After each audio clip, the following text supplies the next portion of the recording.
Well, now, this whole topic, the reason I wanted to show this film was because it's so appropriate for Canada. We now have the takeover of Nexen, which is in the news on a daily basis, and the government needs to make a decision on that takeover. We also have the new trade protection agreement with China that does not seem to be going to Parliament for any sort of debate. And so we're actually seeing some dangerous trends here in Canada. So we want to have part of a discussion here.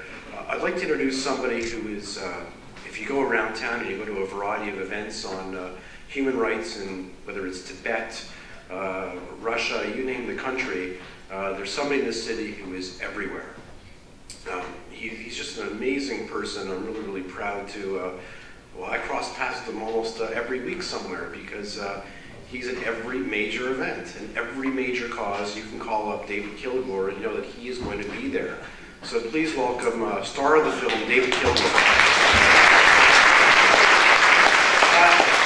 Thank you, ladies. Thank you, Fred. And I don't know about you, but I was really shaken by that film. Greg, congratulations.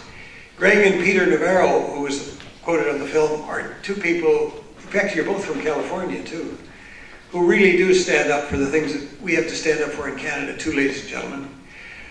I'll throw this out. If somebody knows it to be inaccurate, please say. I have a friend in Montreal who told me a couple of years ago that something like 50 manufacturing businesses in Montreal moved production to China. And you know who paid for it? You did. They went to the Export Development Corporation and said, we can't make it in Canada anymore. We've got to produce in China or else we'll go under, like we heard some of the people talking on the film.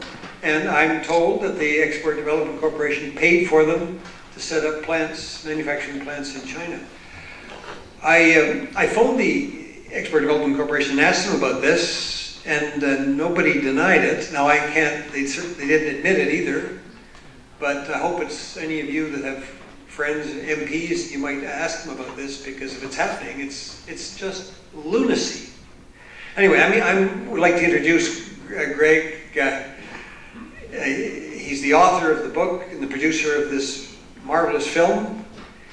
He teaches business strategy and economics at the University of California. He's getting his PhD. He's an advocate for human dignity on many fronts. Greg, please come up. Thank you.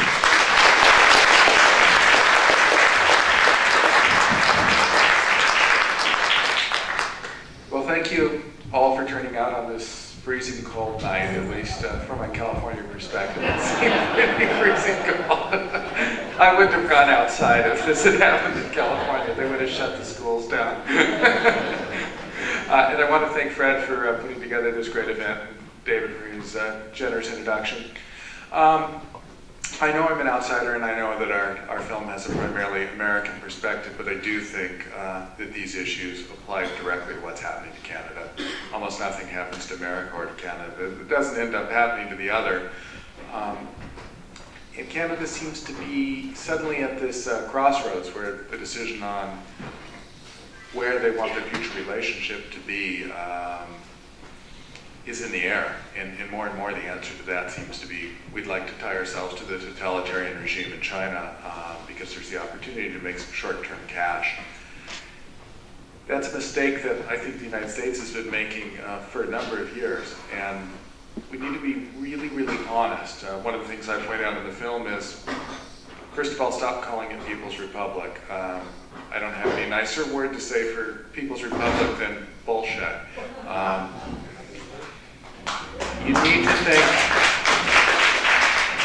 about who you're dealing with when you make a business deal. And I have people saying to me, oh, well, we can deal with the Chinese, we can do FIPA because Canada has strong laws that guarantee labor rights, and we're going to protect the environment, and it's okay if we sell Nexen to China because they won't bring any of their normal practices as far as those things are concerned over here because we have these laws.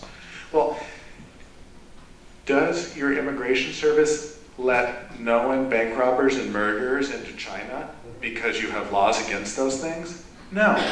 You don't let people who are known cheats and felons and absolutely lacking in ethics into your business relationship and then expect to make them comply by trying to regulate them.